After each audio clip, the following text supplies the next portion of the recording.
must have been thinking about this for a period of time. I'm not sure.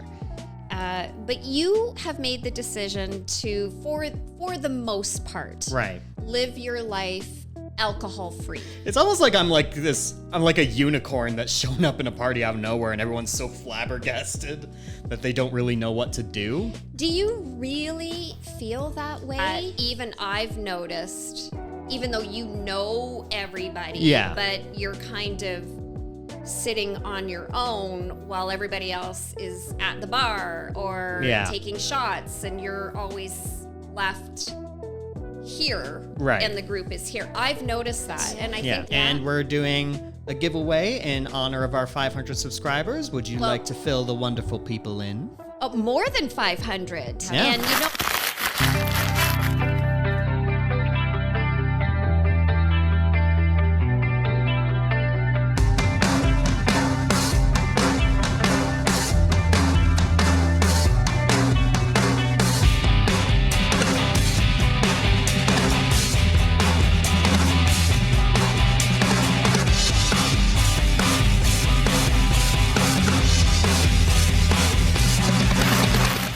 This wonderful episode of TCL is sponsored by Mason Bennett John Cox Lawyers. Buying or selling your home is one of your largest financial decisions, so it's important to have a professional with you at all times. With over 30 years of experience, Patrick Bennett is your trusted advisor in residential, rural, cottage, and commercial real estate law. Patrick is thorough and efficient, offering his extensive knowledge in real estate. His hands-on approach provides you with the confidence that you have a well-rounded professional working for you. Contact Mason Bennett John Cox today. Well, how you doing, kiddo? Oh, not too bad. Not too bad. We're back for another episode. We're back. Yeah. Oh yeah. How's it going? You know, it's going okay. Mm-hmm. It's going okay. There's, I'm excited to tell everybody about it. We do have some stuff that's kind of going on a little bit behind the scenes. A lot of work, yeah. A lot of work going on, but I'm all right. We're getting there. Absolutely, yeah. We are getting there, and there's always something to do, it seems. But we've had a phenomenal response. Again, I mean, should we just throw it right back out to everybody? Of course. I say let's just lead with that. Yeah, last week we had our 500 subscriber special after the extremely positive response to Two Truths and a Lie, as well as What's in the Box. We did a game of Family Feud. We hope you guys liked it. Yeah. And we're doing a giveaway in honor of our 500 subscribers. Would you like to fill the wonderful people in? More than 500. Yeah. And you know what? At the point of filming, whatever we're at when this episode drops, which will probably be from when we're filming it now, a week or two ahead of time, maybe we'll throw the number of where we're at then. But, we started this, everybody, as a way, and you can go back to our first 2 episodes, which kind of explains why. You and we are mother and son. If you're new to the channel, you could say we're laughing through life with a mom and her son. We are just laughing through life. That's right. But if you want to know who we are, you're just tuning in. Please go back to the original and watch them to kind of get an idea as to why we actually started doing this. Yeah. And I think it'll fill you in on a lot of the behind the scenes that have gone on. And we've had goals. Our goal is 1,000 subscribers, but our first goal was 500. And in a matter of days, I want to say in a matter of 3 weeks, we started seeing a rise. And then, in the last so many hours, it's just continuing to jump and jump. Yeah. So we're doing this because we want to bring a smile to everybody's face. That's who we are. Yep. As core people, and we want to say thank you. So we've got a giveaway. And because we have people from all over the world watching our channel, we needed to make our giveaway something that could benefit something everybody. Anyone could use. Right. Yeah. So we've got a $100 Amazon that will be emailed to you that we're giving away. Now, Austin, what we didn't say in the episode prior that I'm just thinking about right now, we didn't say when the deadline was going to be. Oh, no, so we didn't. So here's what I'm thinking. What are you thinking? I'm thinking that this contest will run until we reach 650 subscribers. 650, the magic number. Okay. Basing on where I know we're at as of today, let's just say that for now. Okay, fair enough. Context subject to the rules changing. Asterisks. But anyway, so what we need, what do we need them to do? Well, for anyone who's seen or partaken in our previous giveaways, the rules are very similar. What you gotta do is you gotta leave likes, you gotta comment on not just this, but any one of our videos or shorts, and you gotta subscribe. Do those 3 things, and you'll be entered into a draw. And we will gladly enter you into the draw. And we'll probably do it live like we did when Matt and Kyla were here. Yeah. Yes. So that's exciting news. Absolutely. You know, and this time we weren't going to do a game, although... We've had a very good run with the games, but we felt it was right. Yeah, but I do have another game that I think I talked to you about a little bit. Off camera, that I we were think going to do yeah. Maybe the next time or the time after. Yeah. It's going to involve sense with our nose. Yep. So stay tuned for that, because I can tell you something. You're on a mission with that one. A fun game. You already told me your intentions, and I'm like, oh boy. Yeah. Can I get them to gag by the scent of something nasty? Yeah, but we've had a really good run with these games. We've been enjoying it a lot. You guys have clearly been enjoying it a lot, and we appreciate that a lot. But we thought, you know what? It's a high time that we got back to just chatting with each other and ask each other talking questions about life. Yeah. Yeah. I was kind of thinking the other day, and I thought, you know, maybe this is an interesting subject for our podcast. Yeah. Because, you know, to say that you and your brother mean the absolute world to me is an understatement. And I'm so incredibly proud to be your mother to both of you. I'm just, you know, I could tear up. I just love you both to have you. So much. Your journey and your brother's journey are entirely different, as I'm sure most kids are. Of course. And your journey has been a little bit different than the rest of us, from me to your father to your brother. Right. Now, I don't know when you actually came to this decision about your life. I don't know what age it was, because clearly you must have, in my opinion, you must have been thinking about this for a period of time. I'm not sure. But you have made the decision to, for the most part, live your life alcohol-free. Right. I can't say the word sober. Maybe I can. Maybe that is. When I think about the word sober, I think about somebody who was drinking. But I do believe that the sober lifestyle is now applicable to everybody that has just made a personal decision to not drink. Yeah. And I guess, like, thinking on it, I don't know if it was ever like a definitive moment or a decision that I made specifically. Like, honestly, it was just something as when I was growing up, anytime I'd be given a chance to taste test something, or anytime someone was like, here, you want a sip? I just didn't like it. Mm-hmm. And eventually it just came down to the conclusion that sort of I came to, which was maybe I just don't really enjoy alcohol. So I don't know if it was like a big lifestyle moment or a big revelation I came to. More it's just like, I don't know, whenever I try it, I don't really enjoy it. So I'm just not going to keep trying it. And that's interesting. So I hope you don't mind if I ask you questions. Of course not. Yeah. I'm trying to think of the questions that, you know, of course I have, but also what some of our viewers and our subscribers might want to know. I remember that, you know, you were already kind of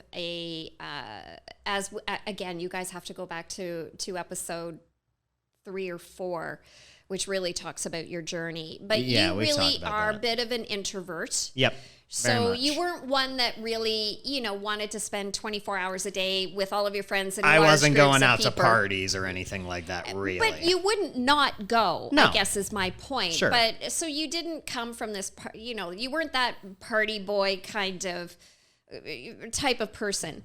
But I remember when you were in high school, and a lot of your friends were now, I'm assuming, and I don't have this as factual knowledge, but I mean, I think any parent who has kids in grade 11 or 12 under the legal drinking age here in Ontario is 19. Right. Under the age of 19, I think most parents kind of don't want their kids to drink until they're legally able to, but you'd be kidding yourself if you didn't think that your kids were trying to do it behind your back. Right.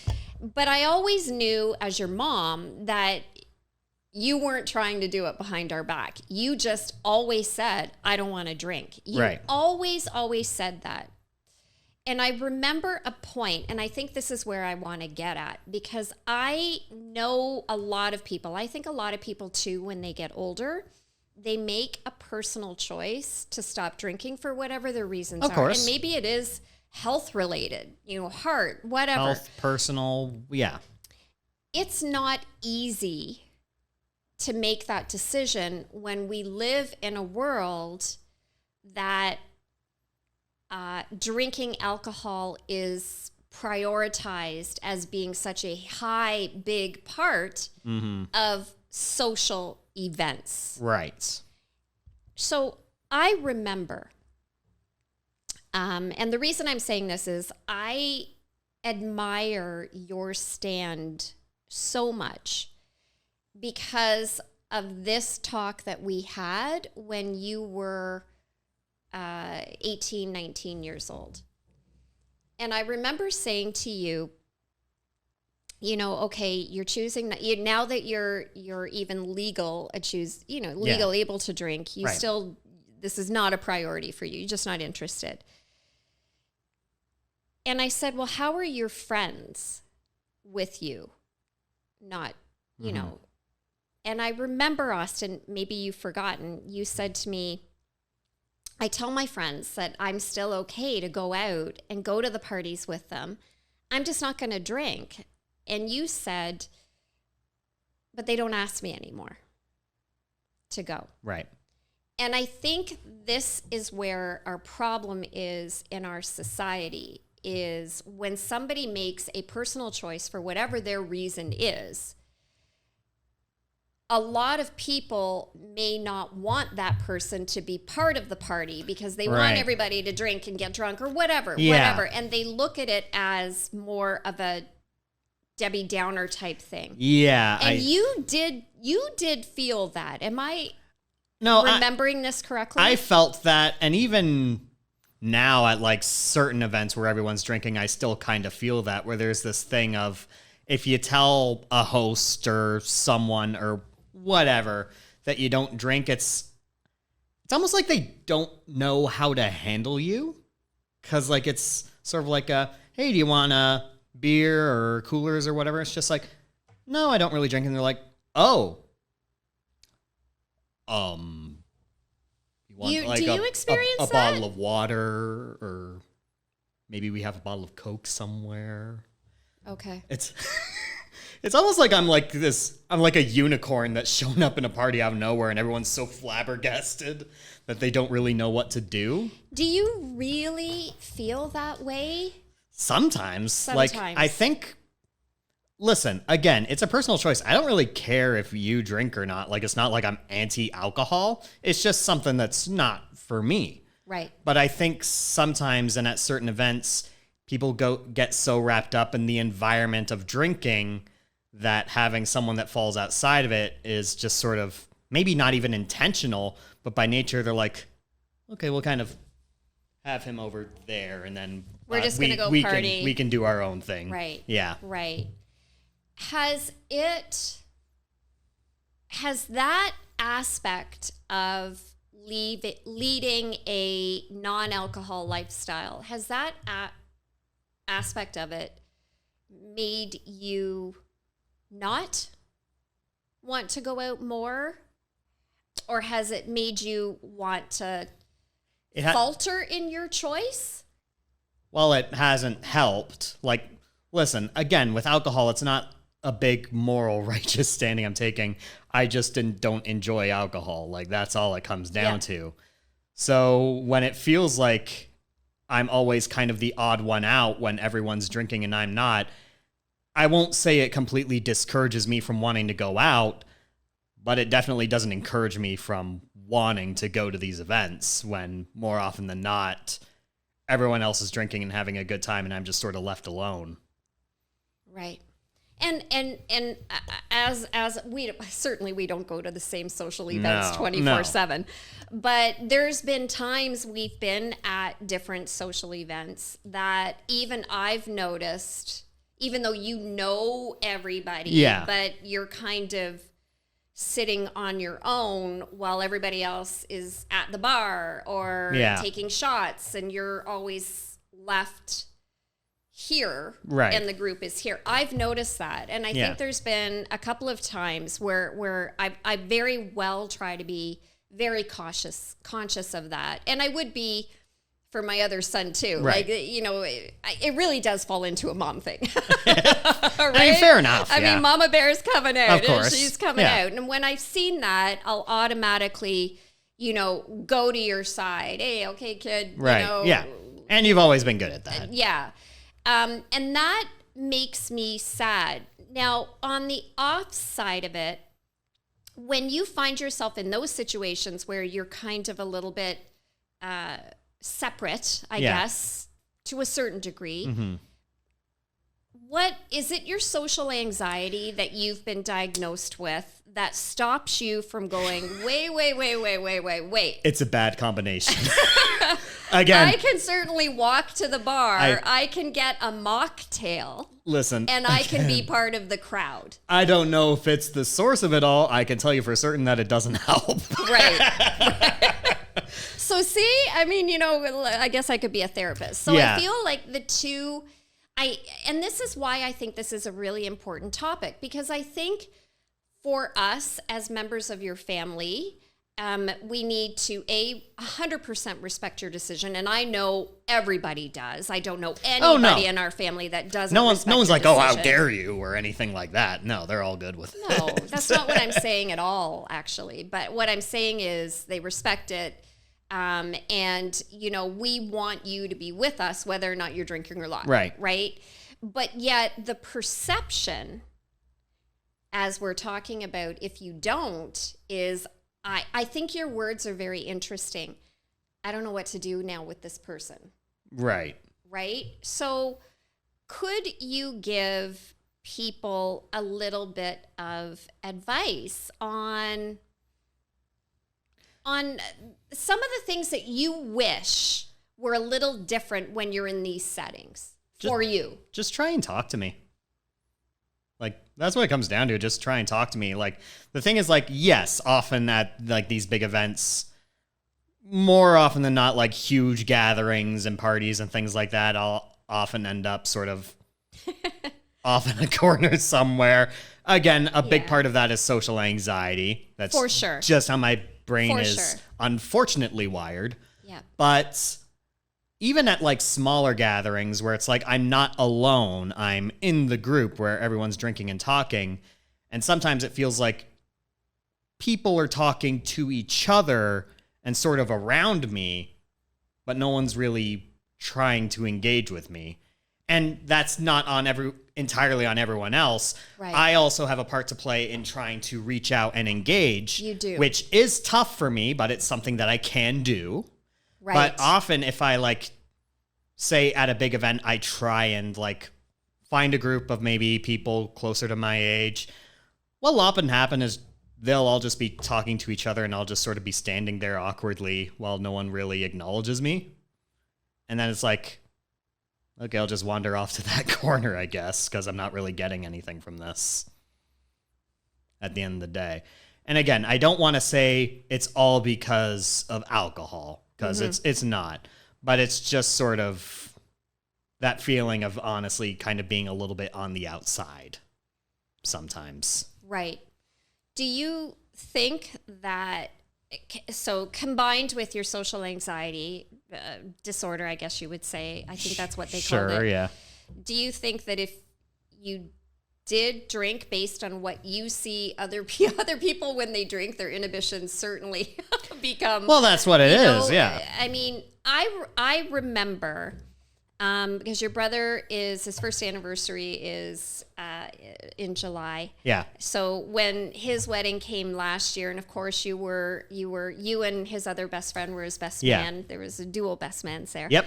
And I remember you were such a massive part of the wedding, and you helped Andrew. Yeah. You know, I was very proud of you because I know you in crowds, right? Even though family, we don't know all of Andrew and Nicole's friends by any means. Absolutely not. Like, you know, but of course some of our family was there. But I remember saying to you, usually when we're in a big group, number one, you're drinking water all day, which is fine. You don't drink. Yeah. Number two, when we're in this setting, you tend to sit. Withdraw, yeah. Yeah, withdraw, sit on your own, not really... and forget about dancing. And I it takes effort to get me on a dance floor. I'll say that right now. But I talked to you a lot before the wedding, and I said, listen, kid, you know, combined to everything on how you are, I can imagine this is going to be a little bit overwhelming, but, you know, your family, your brother, Nicole are going to want to see you having a really good time. Yeah. And that can mean getting on the dance floor. And I sat with you and I said, I know how hard this is going to be, but you love to act. You love to do your voiceover. You put yourself in another version of you for all of your acting. So could you pull that, dig deep and go, you know, I'm dancing Austin for tonight. Yeah. And that's a fair point. And that, especially with my brother's wedding, it was a case where, again, I'm not the big party guy. I'm not the big go out to the wedding, be the star of the show kind of guy. But it was my brother's wedding. I was going to be one of his best men. It was, I knew even before that talk, which was helpful, that this wasn't something I could just be sitting in the corner the entire time of. So that whole day, that whole night was like my mind going 150% dedicated entirely to making sure that I was firing on all cylinders the whole day. And you did. Yeah. The first song after the first dance, whatever that first song was, you were on that dance floor. You were, you were singing, and I just watched you the whole night, going, "Oh my God, he can do it! Mm-hmm. He can do it!" And then there was at a point where you were like, "Mom, get over here." Towards the very end of the night, yeah. I think even the second song in, you were like, "Mom, come on!" And I was so proud of you. So. I really wanted to address this issue because I think if we can sort of help educate a little bit people on what your life is like being a non-drinker. Yeah. And people's perceptions, and how I do think that it is time for a big change in our society. I think that we need to know that if somebody chooses to lead a life without alcohol or without any other substances, they can still be the life of the party. Right, yeah. Like, again, and I want to stress, like, people often don't drink for personal reasons or moral reasons or maybe even religious reasons. I want to stress that this is more or less, for me, a matter of personal enjoyment. Because I don't have like a hard rule of not drinking. If you or anyone else comes up to me and has something is like, hey, you want to try this? I'll go, yeah, sure. And if I like it, I'll say I like it. If I don't, which is honestly most likely 99% of the time, I'll say, yeah, not for me. But you will try it. I'll always try it. And I want to say this, you will have a sip. Yeah. You know, there's only been a couple of times since you've been legally able to drink that I've ever seen you, even at a restaurant or a pub, order a drink. Yeah. I mean, you really are a non-drinker. Yeah. And what sometimes will happen is people will go, well, it's okay. We have this beer that's like non-alcoholic. You can try that. And I'm like, yeah, of course I'll try that. And I'll drink it. And I'm like, oh my God. Yeah. Uncle Peter and Aunt Sue offered you one that time in their backyard. Yeah. It wasn't very good. I was trying to put on my best face. You tried. But, yeah. No, but I get that. And I'm proud of you for trying. But the bottom line is you don't like beer. So even a non-alcoholic beer is probably not going to. Yeah. Like for me, what I say for people who are like, well, if you were to drink, what's something you would like? I say I have a very strong sweet tooth. So if you can find something sweet, I'm more likely to enjoy that. Yeah. Not 100%, but a lot better odds of me enjoying it. Yeah. Yeah. And you do. I because we share the same house, separate quarters. Yeah. I made a decision. Has it been almost 2 years now where I cut out the majority of alcohol, Mm-hmm. I think I was just kind of doing it. Well, okay. Here. Well, you know what the reason was? Calories. Ah, right. Yeah. I love my cider. Yep. But, there was kind of a point where, I've never been one to really drink during the week, but if I was going to have a drink, I would have it maybe on a Friday when I finally finished real estate, or a Saturday. Yeah. And so it was about 2 years ago that I was, on Friday going, okay, after I have dinner, maybe I'll have a cider or a couple of ciders. And then I was like, well, I wonder how much calories are in there. And that's not a good thing to look at for sure. And then I just kind of said to myself, what is the point? Like what is the point of having these? So I stopped. I stopped altogether.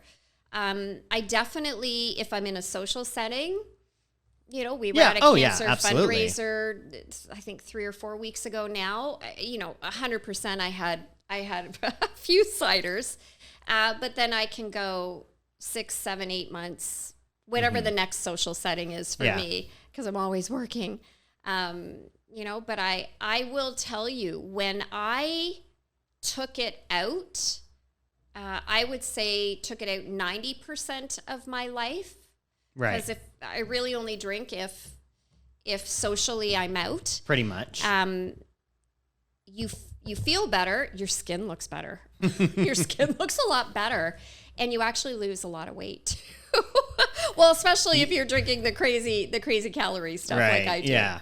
Well, I mean, listen. When it comes to weight, you don't need help with that. You're already very skinny. I disagree, but thank you. I'll pay you later. Yeah. Yeah, but listen, at the end of the day, it all comes down to personal preference. You want to drink? Fine. If you don't want to drink, that's also fine too. Just treat everyone the way you would want to be treated is really what it comes down to, whether their choices are different from yours or not. Yeah. So I know we're getting close to the end, but I actually did want to end this on a fun story I had regarding drinking, which goes back to an event that happened while I was in high school, but not at school. I don't think I ever told you about this. Oh, it was a New Year's Eve. One of my friends, for the sake of protecting innocent, we'll call these two friends Andy and James. You can probably figure out who they are based on the letters. But my friend Andy was like, hey, listen, you want to come over to my place with James? My girlfriend will be there. We'll watch TV, might drink a little bit. That's it. And I was like, yeah, sure. I was staying at Dad's place. So I walked over there. He only lived round the corner. Mm-hmm. And yeah, it was a really low key thing. Like, they were drinking, I wasn't. We were having a good time. Some of my friends were really good with me not drinking. Like they treat me completely the same. They would just drink and I wouldn't, and that was always good. James brings with him a bottle this big of Jack Daniels and downs it in 30 minutes. Mm-hmm. And this is what I like about not drinking, is watching the progression of other people that do, because he became the kind of drunk I thought only existed in movies. Yeah. Where he pulled me aside. Like belligerent, you mean, or funny? Because some people can be really funny. Well. Yeah. He pulled me aside in the basement and for 45 minutes nonstop was just telling me about how much he loved me. Oh. And how much I meant to him. He's like, dude, you're so good. You're so funny.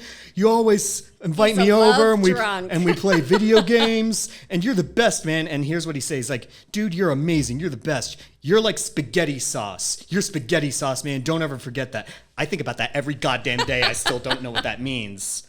So that's fine. He goes upstairs. He does not come back down.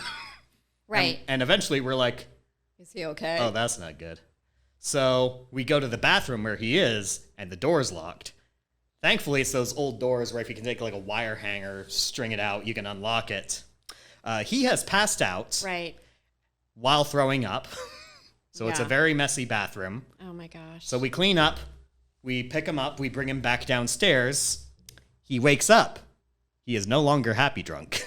He is now very angry drunk. Oh, was he? And he is shouting and screaming that's a Crown Royal, man. and screaming at everybody, except for me, which I felt good about. Oh, he still loved you. He still loved you. He was still mad at everybody. And we're like, he can't go home like this. Like, he has to sleep here because he's like a 40-minute walk away. We didn't have cars then.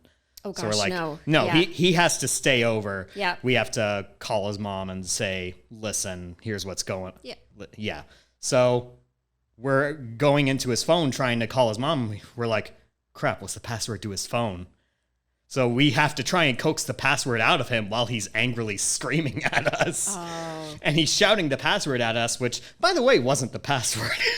Right. So we're banging our heads against the wall for 30 minutes. And then I realized, oh, I'm an idiot. I have his house number on my phone as well. Mm-hmm. So we could have just skipped that whole thing. And everyone's like, okay, someone needs to call, explain what's happening. And as the one person there who wasn't drinking, all eyes turned right to me. Right. So I was like, it's a good choice, though. Okay, listen, I got to go home anyway, so I'll call her on my way back. So I leave, I call her, I'm like, yeah, listen, so James is actually going to stay over at Andy's tonight. And she's like, has he been drinking? And I was like, a bit. Technically not a lie. And she's like, so if I drove over there right now, Austin, he would be there with his friends? And I'm like, yep. Internally, I am screaming at the top of my head. Right. Full-blown panic. 10 seconds of silence. Okay, I trust you. I'm like, oh my God. Like, if I had accidentally got her to come and see her son screaming at everyone or passed out in the basement. Well, he wouldn't have been screaming anymore, I'll tell you that. He would have been going home with his mama. I was horrified.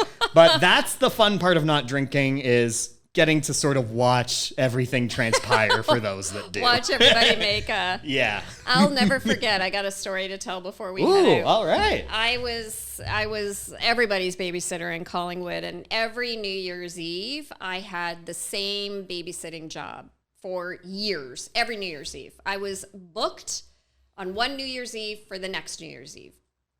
And I remember going, and they would always have me go around 8 o'clock, like never really early. Right. So I would go around 8 o'clock, and then they would all leave to, and it was, I always looked after, they had 2 kids, and then I looked after them, and everybody always met at their house first. So it was always like a big party when I walked in. Yeah. Like they were all drinking anyway. So then they left to go wherever they were going. And I remember I had just put the kids to bed and the house phone rang. There was no cell phones back then. And I won't say her name. But Protect the innocent. She's just amazing. I love her. She just actually not long ago passed away. She called on the house phone and she went, listen, I mean, this was before midnight. This was like at around 10 o'clock. She was, listen, Tara, husband, whatever his name was, I don't even remember. He's polluted. Like, I got to bring him back. She goes, are you going to be okay if I bring him back? He's going to pass out. I'll put him right into bed. Okay. But are you going to be okay if I do that? Because we're going back to the party.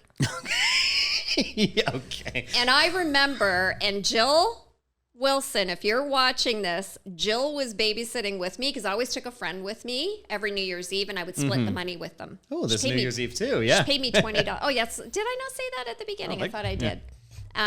She always paid me $20. Okay. So she brings this guy back, and I'm telling you, her and her sister were carrying him like this, and he was dragging into the house. Oh, geez. Dude was so drunk, and I think I was no more than 13 or 14. And I remember watching him get dragged down the hall to the bedroom. Yeah. And I looked at Jill, and I'm like, what the F? Like, what? Jill's like, Tara, I think he's just going to go to sleep. Like, it'll be fine. We can still put our music loud because the kids were asleep, right? Mm-hmm. We're like, oh, I'm like, okay. Well, let me tell you. She left with her sister. She went back to the party. I always had the number of where they were. That's what we did back then. Yeah. They always left wherever, whether it was a restaurant or somebody's house. You always had the number. Right. Well, she was gone about 30 minutes. And all we could hear was bang, bang, slam, bang. And Jill and I were in the living room. We're like, what the heck, right? He's getting up. It was like he was this monster, right? We're dying, Okay. we're dying. And so I go, she goes, we got to check on him. And I'm like, I don't want to see him. Long and short of it is I peek my head down the hall, and I can see where the bathroom is, legs coming out into the hall. And I'm like, Jill, I think he's dead. Right? God. So she's like, what? So we go down there. He's got his head in the toilet bowl. Like, dude is puking. If anybody knows me, I'm a sympathy puker. Once one person starts, so Just chain reaction. Yeah. so I'm like, whatever his name was. I'm like, are you okay?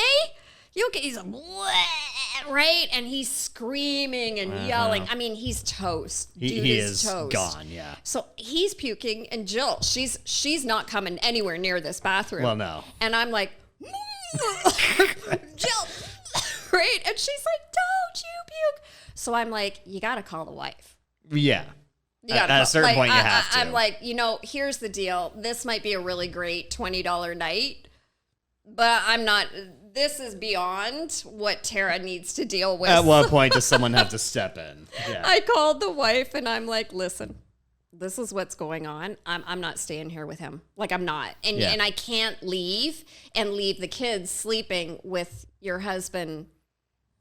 Like, he was so angry. And I think he was really angry because he was that drunk and he was throwing up. Mm-hmm. You know what I mean? Like, it was just a combination. You're just feeling terrible and you're lashing. Yeah. So she came home. She gave him so much trouble. She cleaned up the puke, put him back to bed, and she goes, is it okay if I go back to the party? Okay. All right, No. great. Yep. Anyhow. So let that be the moral. You want to drink. That's fine. Know your limits. Know your limit. We said that in another video. Yeah. All right, kid. Well, listen, thank you, everybody. Absolutely. Thank you, everybody, for being part of us. We hope that this has educated people a little bit with people's certain choices on not to drink. Yeah. And we want you to stay around next time, because I'm telling you, that game is going to be epic. Oh, you're looking forward to it. You're looking And forward guess to it. what? We're giving away that $100 Amazon card. So just remind them one more time what our sweet subscribers have to do. Well, you got to leave a like on this video. You got to subscribe to the channel. And you got to leave a comment on any one of our videos. That's Doesn't right. have to be this one, any video, or any short. And Do don't that, forget and to you're in. leave a picture Yes. of you watching the video, because we want you to be part of our community group called Our Crazy Lifers. Our You're Crazy Lifers. We've got a link to our Facebook group. It'll be in the description below. Just throw a picture of yourself or your animals or anyone just watching and enjoying the podcast, and you could appear on screen. And we'll see you next time. Absolutely. Take care, everybody. Peace out. This season is powered by Angelo's Butcher Shop. Welcome to Angelo's Butcher Shop. They are a family-owned and family-run business with a long and proud history in the food industry in Durham region. Angelo has been a butcher for over 25 years, is passionate about his trade, and loves serving his customers. They want your experience with them to be simple, and they're committed to quality. They carry a selection of fine, fresh, premium meats and welcome custom orders. Each order is cut fresh, carefully prepared, and hand-packed to your specification on the day of your scheduled pickup delivery. All of their products are vacuum sealed for freshness at no extra charge. Let them know how many people you're feeding, and they'll customize your order to fit your needs. Angelo's Butcher Shop thanks you, and they want you to eat well.